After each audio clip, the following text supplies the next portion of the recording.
જેઠા ભરવાડે મતદારોને આપી આડકતરી લાલચ, કહ્યું મત આપજો, દૂધનો ભાવ વધારી આપીશું. ચૂંટણી પ્રચારમાં રાજ્યસભા સાંસદ નારણ રાઠવાએ કર્યો ડાન્સ, છોટાઉદેપુર બેઠકના ઉમેદવાર માટે આવ્યા હતા પ્રચારમાં. પાટીદારો રાષ્ટ્રભાવનાની સાથે વિશ્વ ઉમિયા ફાઉન્ડેશન સી.કે. પટેલનું સૂચક નિવેદન. દ્વારકા વિધાનસભાની ચૂંટણી થઈ રદ, પબુભા માણેકે ફોર્મ ભરવામાં કરી હતી ભૂલ, ભાજપે કહ્યું ચુકાદાનો કરાશે અભ્યાસ. મોહન કુંડારિયા સામે આચારસંહિતા ભંગની ફરિયાદના મુદ્દે રાજકોટ કલેક્ટરનું નિવેદન, તપાસ બાદ રિપોર્ટ થશે તૈયાર. કોંગ્રેસના અલ્પેશ ઠાકોર સામે એક્શન, બિહારના સહપ્રભારી પદેથી હટાવાયા, ભાજપ માટે લોબિંગ કર્યાનો પણ લગાવ્યો આરોપ. ગુજરાતમાં ગરમીનો પ્રકોપ યથાવત, અમદાવાદમાં 43 ડિગ્રી સુધી પહોંચી શકે છે તાપમાન.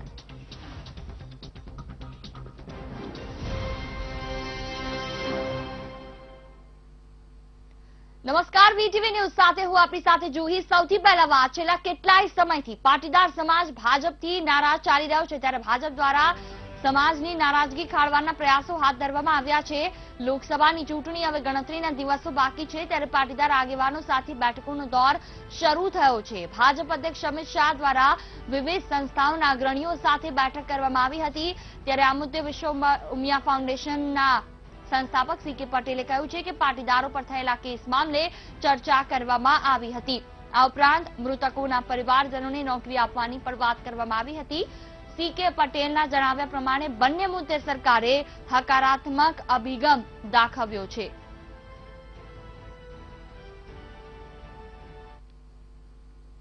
ઘણા બધા પોલીસ કેસો જે થયેલા હતા આંદોલનકારીઓની સામે, એમાં ઘણા બધા કેસોનો નિકાલ થઈ ગયો, પણ જે કંઈ થોડા ઘણા કેસો બાકી છે એના સંદર્ભે સરકારની અંદર બહુ સરસ રીતે વાત થઈ. એમને કહેવામાં આવ્યું કે આટલા કેસો બાકી છે અને સરકારનો પણ અભિગમ ખૂબ જ સારો રહ્યો. સરકારે કહ્યું કે કંઈ પણ વિષયો જે છે એ સંપૂર્ણ વિષયોને આપેલા પ્રોમિસ પ્રમાણે એને પૂરા કરવાના છે. પોલીસ દમન સમયે જે ગોળીબારની અંદર જે પરિવારોને જે ગુમાવવાનું આવ્યું, એવા શહીદ પરિવારોના ફેમિલીમાંથી કોઈ પરિવારના અગ્રણીને કે કોઈને નોકરી આપવા માટેની પણ એક વાત થયેલી. અને આ વિષયોની અંદર પાસના મિત્રો, એસપીજીના મિત્રોએ ઘણી જુદા જુદા સમયે અમારી પાસે આવીને આ માગણી કરેલી કે ભાઈ આ વિષયને હજુ કંઈ ધ્યાન ઉપર નથી લેવાયો.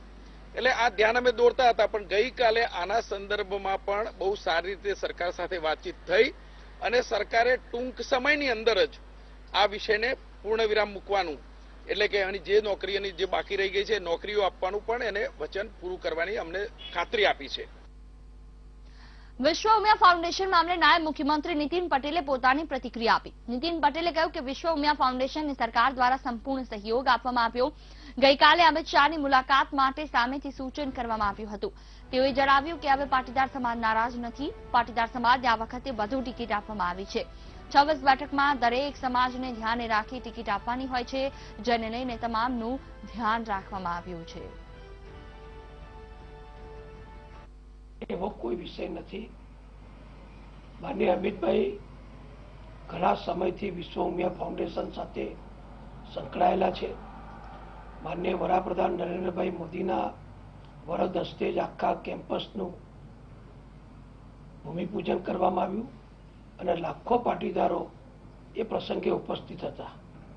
ત્યારે સ્વાભાવિક છે કે અમારા આગેવાનો, અગ્રણીઓ, દાતાઓ એ બધા જાહેર જીવનના અન્ય મહાનુભાવો સાથે પણ નાના મોટા પ્રસંગોમાં મળતા હોય છે, ચર્ચા વિચારણા કરતા હોય છે.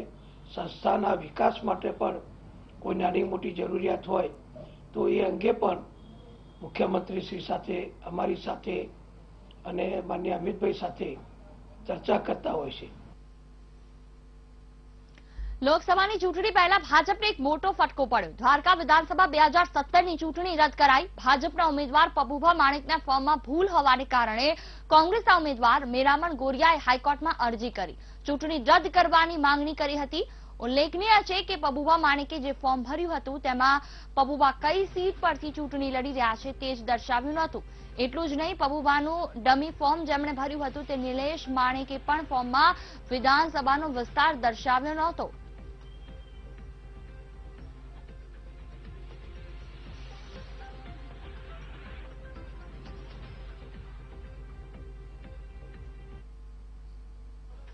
લોકસભા ચૂંટણી પહેલા ભાજપને સૌથી મોટો ઝટકો પડ્યો છે. 82 વિધાનસભા દ્વારકાની જે પેટા ચૂંટણી છે તે કોર્ટ દ્વારા રદ કરવામાં આવી છે. મેરામણભાઈ ગોરિયા આપણી સાથે છે, તેમની સાથે વાત કરીશું. મેરામણભાઈ, આજે કોર્ટ દ્વારા ચુકાદો આપવામાં આવ્યો છે, કઈ રીતે જુઓ છો? જ્યારે અમે ચૂંટણી લડતા હતા ત્યારે ફોર્મમાં એમને જે મિસ્ટેક હતી, ત્યારે અમે ચૂંટણી અધિકારી આરોને અમે પૂર્ણ રજૂઆત કરી, પણ એ અધિકારીઓએ અમને એવું લેખિત આપ્યું કે ભાઈ એ શરત ચૂંટણી હિસાબે એમનું રહી ગયેલું છે, એવું પણ ચાલે નહીં. અધિકારી તો આજે સરકારના દબાણ આવે એટલે એને નીચે કામ કરે. પછી અમને કોર્ટ પર, ન્યાયતંત્ર ઉપર અમને પૂરેપૂરો વિશ્વાસ હતો કે ભાઈ અમે અહીંયા હાઈકોર્ટમાં અરજી કરી અને આજે અમારો સત્યનો વિજય થયો છે. પ્રભુભાઈ, કઈ રીતે જે ચેડા છે તે ફોર્મની અંદર કહીએ હતા અને આપ હાઈકોર્ટ સુધી પહોંચ્યા, કઈ રીતે આખું જે કાવતરું હતું કહી શકાય તેમના દ્વારા રચવામાં આવ્યું? એક કાવતરું લેખો તો એને જે ફોર્મ ભરવું પડે વિધાનસભાનું, એમાંથી એને જે વિસ્તારમાં લડવી ચૂંટણી એ વિસ્તારનું નામ જ ન લખે તો પછી એમાં સવાલ જ ક્યાં આવે છે? ફરી એકવાર આપને તક મળશે, કારણ કે ફરી એકવાર ચૂંટણી જે છે તે થવા જઈ રહી છે. આપ કઈ રીતે જુઓ છો? કારણ કે પબુભા જે છે તે અત્યારે જીત પર હતા આ બેઠક પરથી. હા, 100% અમે પેટા ચૂંટણી આવશે, અમે ચૂંટણી લડશું અને દિલથી લડશું ને વિજય પણ અમે થાશું, એ અમે તમને ખાતરી આપીશું. તો આ હતા મેરામણભાઈ આહિર કે જેમના દ્વારા હાઈકોર્ટ સુધી દરવાજા ખખડાવવામાં આવ્યા અને આખરે દ્વારકા વિધાનસભાની જે પેટા ચૂંટણીની જે ગફલતભરી પબુભા દ્વારા જે ફોર્મ ભરવામાં આવ્યું હતું ને હાઈકોર્ટ સુધી મામલો પહોંચતા હાઈકોર્ટ દ્વારા આ બેઠકની જે ચૂંટણી છે તે રદ કરવામાં આવી છે અને આગામી સમયમાં જે પેટા ચૂંટણી છે તે દ્વારકાની થવા જશે. કેમેરામેન ધીરજ સાથે દીપક સોલંકી, વીટીવી ન્યૂઝ, અમદાવાદ. એમના જયારે ફોર્મની ચકાસણી ચાલતી હતી ત્યારે અમે ચૂંટણી અધિકારીને રજૂઆત કરી કે ભાઈ આના ફોર્મમાં મિસ્ટેક છે. આ ફોર્મ એને જયારે માણસને જે ફોર્મમાં લખવું જોઈએ, ક્રમ નંબર વિસ્તાર લખવો જોઈએ, એમાં દ્વારકા વિધાનસભા 82 એ જે લખવું જોઈએ એ એને લખ્યું નથી. કયા વિસ્તારમાં લડે છે એ જ એમાં વિસ્તારમાં જ નથી લખ્યું. ગુજરાત હાઈકોર્ટે દ્વારકા વિધાનસભા ચૂંટણી રદ કરી ત્યારે પબુભાઈએ આ મામલે જણાવ્યું કે હાઈકોર્ટના આદેશને અવગણાય નહીં. આ મામલે સુપ્રીમ કોર્ટમાં જઈશું. સુપ્રીમ કોર્ટ જે ન્યાય આપે તે, નહીં તો અત્યાર સુધી 7 ચૂંટણી લડી છે, 8મી ચૂંટણી પર લડી લઈશું અને પરિણામ શિવ જાણે.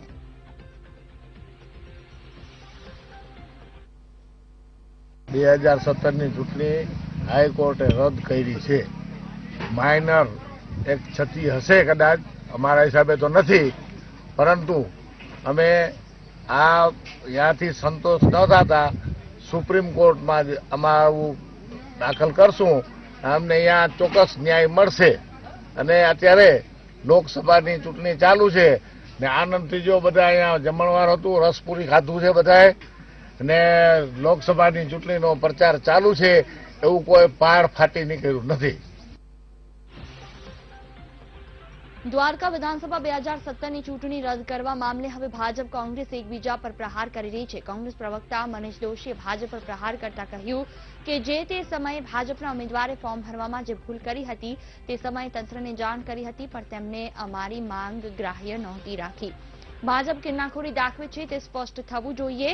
બીજી બાજુ ભાજપ પ્રવક્તા ભરત પંડ્યાએ કહ્યું છે કે ચુકાદાની નકલ બન્યા બાદ અમે કાયદાકીય પરિભાષાનો અભ્યાસ કરીશું, ત્યારબાદ આગળની કાર્યવાહી કરીશું. ધારાસભ્ય શ્રી પબુભા માણેકના ઉમેદવારી પત્રકમાં કોઈ ટેકનિકલ કારણસર ગુજરાત હાઈકોર્ટે આ ચુકાદો આપ્યો છે. આ ચુકાદાની નકલ મળ્યા પછી ઉમેદવારી પત્રક અને કાયદાકીય પરિભાષાનો અભ્યાસ કરીને અમે સુપ્રીમ કોર્ટમાં આગળ જવાની કાર્યવાહી કરીશું. શ્રી પબુભા ઉપર કોઈ પણ પ્રકારની ગેરરીતિનો આક્ષેપ નથી. મહેરબાની કરીને કોંગ્રેસ આનું રાજકીય મૂલ્યાંકન ન કરે અને રાજકીય આક્ષેપબાજી ન કરે. કે જે રીતે નામદાર વડી અદાલતે ઐતિહાસિક ચુકાદો આપ્યો છે તથ્ય આધારિત, એને કોંગ્રેસ પક્ષ આવકારે છે અને સાથે સાથે ભારતીય જનતા પાર્ટીના કયા દબાણ હેઠળ જે તે સમયે અધિકારીઓએ આ બાબતને અમારી બાબતને અવગણી હતી. ત્યારબાદ નામદાર વડી અદાલતે આજરોજ દેવભૂમિ દ્વારકાની ચૂંટણીને પણ રદ કરી છે. એ જ દેખાય છે કે ભારતીય જનતા પાર્ટી વહીવટી તંત્ર ઉપર અહંકારમાં, સત્તાના મદમાં ગેરરીતિ, કિન્નાખોરી, કાવતરા કરે છે.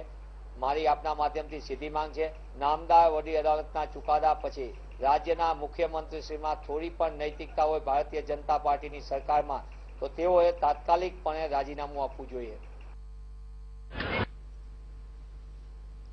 2017ની ચૂંટણીમાં દ્વારકાથી ચૂંટાયેલા ભાજપના ધારાસભ્ય પબુભા માણેકને હાઈકોર્ટમાંથી ફટકાર મળી છે.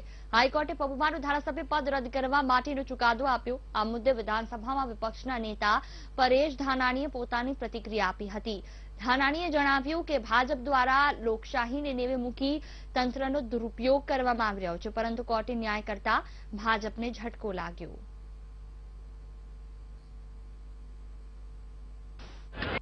દેશના સંવિધાનથી સામાન્ય માણસની આગળ વધેલી અધિકાર યાત્રા એનું રક્ષણ કરવા માટે ન્યાયપાલિકાએ દેર સહી અંધેર નથી એવો સંદેશ આજે આપ્યો છે. દ્વારકાના અનૈતિક રીતે ચૂંટાયેલા ધારાસભ્યને ગેરલાયક ઠેરવી અને ઐતિહાસિક ચુકાદાથી આ દેશના આવતા દિવસો એ ન્યાયના કઠેરામાં સુરક્ષિત છે એ વિશ્વાસ જન જન સુધી પહોંચે એના એવા નિર્ણયથી મને સંપૂર્ણ વિશ્વાસ છે કે આવતા દિવસોમાં સામાન્ય માણસનું જનબળ છે, મનોબળ છે એ મજબૂત થશે. ફરી પાછા સંવિધાનને બચાવવા માટે સામાન્ય માણસ અધિકારનો અવાજ ઉઠાવતો થશે અને જ્યાં જ્યાં અનીતિ, અધર્મ અને અસત્ય હશે એની સામે નીતિ, ધર્મ અને સત્યનો વિજય થતો રહેશે. સત્યમેવ જયતે. અમદાવાદ શાહીબાગની રચના સ્કૂલ ફરી વિવાદમાં આવી. સ્કૂલને માત્ર ફી લેવામાં રસ છે, જવાબદારી લેવામાં નહીં. રચના સ્કૂલે પોતાની વેબસાઇટ પર જાહેર કર્યા મનઘડત નિયમો. વિદ્યાર્થીઓના અકસ્માતની જવાબદારીમાંથી તેમણે હાથ ઊંચા કર્યા. વિદ્યાર્થીઓના જો અકસ્માત થાય તો વાલીઓની જવાબદારી. સ્કૂલ દ્વારા કરાતી કોઈ પણ પ્રકારની મુસાફરીમાં, દુર્ઘટનામાં શાળાની જવાબદારી નહીં રહે. શાળાના પટાંગણ કે આસપાસ પણ અકસ્માતમાં શાળા કોઈ પણ રીતે જવાબદાર નથી. શાળાના મનમાની કરતા નિયમો સામે વાલીઓમાં આ બાબતે રોષ છે.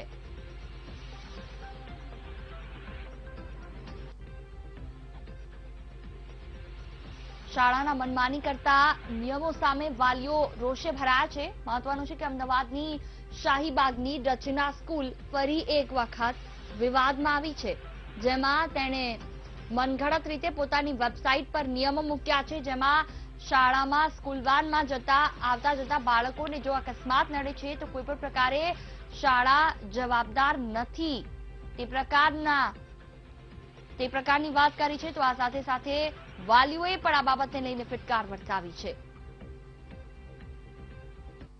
આ વિશે વધુ વાતચીત કરવા માટે મીડિયા સંવાદદાતા જયંતિ ચૌધરી અમારી સાથે જોડાયા છે. જયંતિ, વાત કરવામાં આવે તો શાળામાં દુર્ઘટના સર્જાય તો શાળાની કોઈ જવાબદારી નહીં. આ પ્રકારના ઘણા એવા નિયમો છે કે જે શાળા દ્વારા વેબસાઇટ પર મૂકવામાં આવ્યા. વાલીઓનો શું આક્ષેપ છે? જુહી, ચોક્કસથી વાત કરું, આ જે સ્કૂલ છે એ શાહીબાગમાં આવેલી સ્કૂલ છે, રચના સ્કૂલ છે. રચના સ્કૂલની અંદર વારંવાર આ સ્કૂલ પ્રથમ વખત વિવાદમાં નથી આવી. આરટીઈના બાળકોને પ્રવેશ ના આપવા મુદ્દે પણ અગાઉ વિવાદમાં આવી ચૂકી છે. આ વખતે એને પોતાની વેબસાઇટ પર ઓફિશિયલી લખ્યું છે કે જો સ્કૂલની અંદર કે સ્કૂલના પિકનિકમાં અથવા સ્કૂલ દ્વારા કોઈ પણ પ્રકારના ટ્રાન્સપોર્ટેશન દ્વારા કોઈ દુર્ઘટના સર્જાય તો એની સ્કૂલની જવાબદારી રહેશે નહીં. એટલે કે ડાયરેક્ટલી સ્કૂલ જે છે એ પોતાની જવાબદારી સ્વીકારવા તૈયાર નથી. મોટી મોટી ફી લઈને સ્કૂલ માત્ર શિક્ષણ આપશે, પણ શિક્ષણ સિવાય જયારે પ્રવાસ થશે કે શિક્ષણ સિવાય સંકુલની બહાર કે અંદર સ્કૂલના કામથી બાળકો આવતા હોય, જતા હોય, તો સ્કૂલની કોઈ પણ પ્રકારની જવાબદારી નહીં રહે. એટલે ચોક્કસથી સ્કૂલ છે પોતાની જવાબદારીમાંથી ક્યાંક ને ક્યાંક હાથ ખંખેરી રહી છે. જે નિયમ આવ્યો છે છેલ્લા પ્રવાસને લઈને, ટૂરને લઈને, જે સરકાર દ્વારા સ્કૂલો માટે નિયમ લાગુ પાડવામાં આવ્યો છે, એ નિયમને ક્યાંક ને ક્યાંક સ્કૂલને ક્યાંક ખબર છે કે કાલ ઉઠીને અમારી સ્કૂલમાં પણ આવી કોઈ પ્રોબ્લેમ થાય તો એ પ્રોબ્લેમને સીધું વાલીઓ પર નાખવા માંગે છે. એટલે ચોક્કસ વાલીઓનું પણ દિલ દુભાયું છે કે જ્યારે પણ સ્કૂલની અંદર અમે બાળક મૂકીએ છીએ ત્યારે જવાબદારી સ્કૂલની હોય છે, નહીં કે વાલીની. એટલે ચોક્કસથી કહી શકાય કે સ્કૂલના આ પ્રકારનું લખાણ કે સ્કૂલની નોટિસ એ વાલીઓ માટે ખૂબ જ દુઃખદાયી કહી શકાય. જી બિલકુલ, તમામ જાણકારી બદલ આભાર.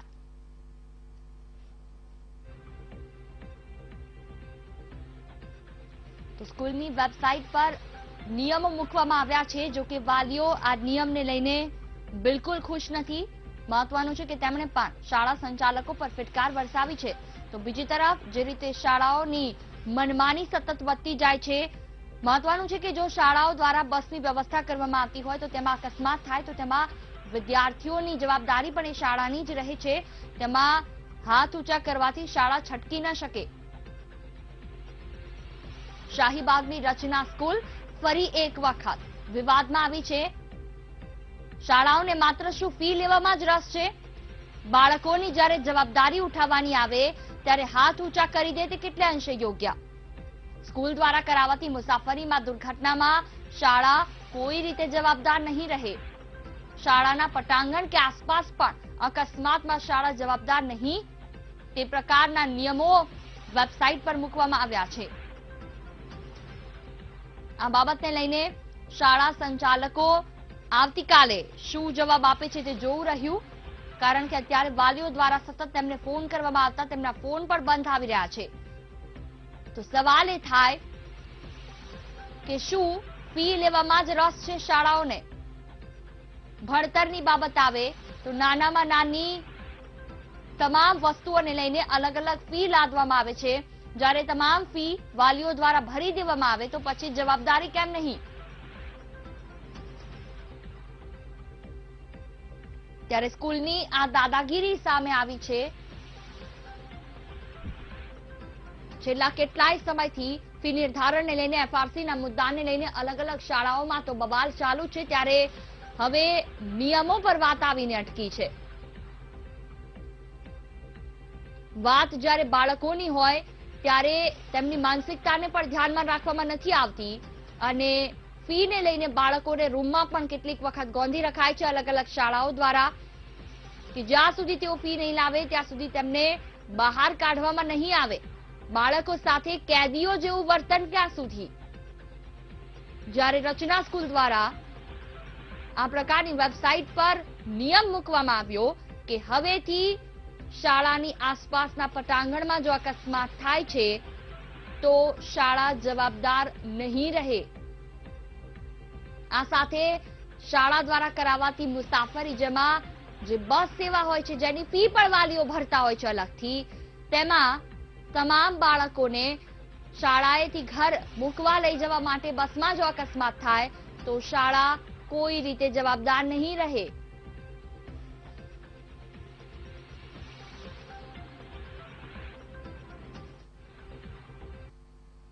જોઈશું અને કેટલાક સમાચાર, રોકાઈશું બ્રેક માટે. Welcome back. વાત કરીએ આગળ. અમદાવાદની ગ્લોબલ સ્કૂલે સુપ્રીમ કોર્ટે ફટકાર લગાવી છે. સુપ્રીમ કોર્ટે સ્કૂલને સસ્પેન્ડ કરાયેલા વિદ્યાર્થીઓને પરત લેવા માટે આદેશ આપ્યો છે.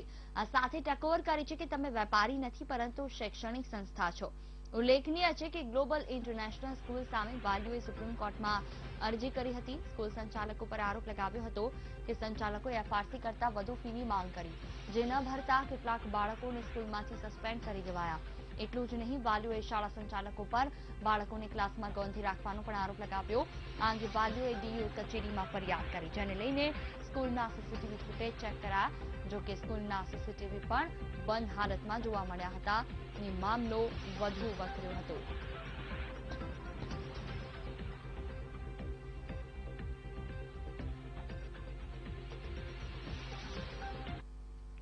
અમદાવાદીઓ હજી પણ તપવા માટે તૈયાર રહેજો. હજી 2 દિવસ સુધી અમદાવાદમાં ગરમીનો પારો જઈ શકે છે ઊંચે. હવામાન વિભાગે આગાહી કરી છે કે અમદાવાદમાં આગામી 2 દિવસ 42 થી 43 ડિગ્રી સુધી તાપમાન નોંધાશે. વધતી ગરમીને ધ્યાનમાં રાખી હવામાન વિભાગ દ્વારા ઓરેન્જ એલર્ટ જાહેર કરાયું. બીજી તરફ 2 દિવસ બાદ રાજ્યના કેટલાક જિલ્લાઓમાં મોસમ પોતાનો મિજાજ બદલી શકે છે. રાજ્યના કેટલાક જિલ્લાઓમાં કમોસમી વરસાદ થઈ શકે છે. હવામાન વિભાગનું માનીએ તો આગામી 14, 15 અને 16 એપ્રિલે વરસાદ પડી શકે છે. 14 અને 15 એપ્રિલે બનાસકાંઠા, સાબરકાંઠા, અમરેલી અને વડોદરામાં વરસાદની આગાહી કરવામાં આવી, જ્યારે કે 16 એપ્રિલે સાબરકાંઠામાં સામાન્ય વરસાદની આગાહી કરાઈ છે. વેસ્ટર્ન ડિસ્ટર્બન્સના કારણે પવનની દિશા બદલાતા મોસમ મિજાજ બદલે તેવી શક્યતા હવામાન વિભાગે વ્યક્ત કરી છે.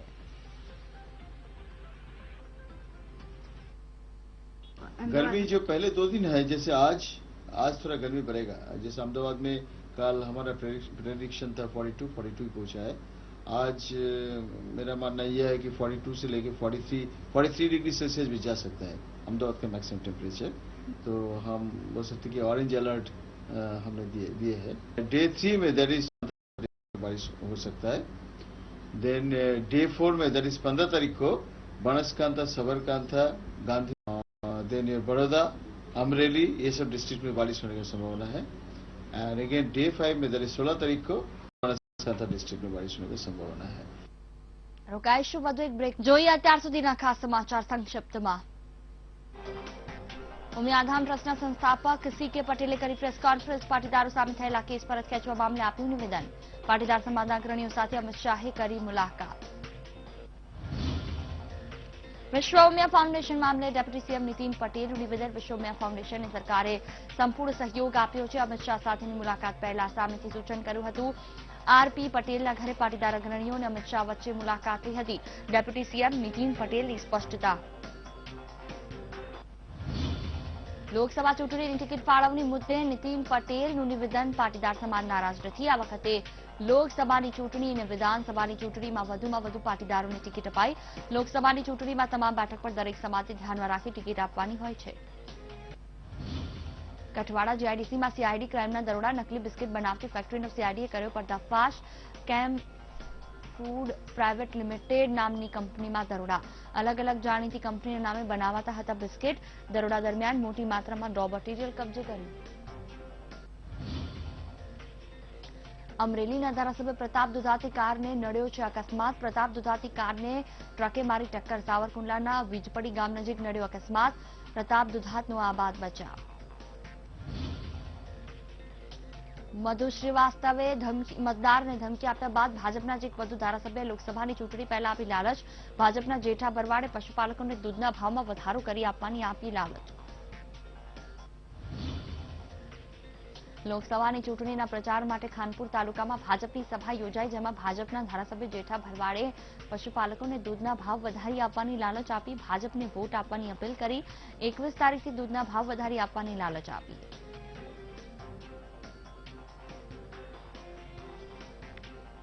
અમદાવાદી કંપની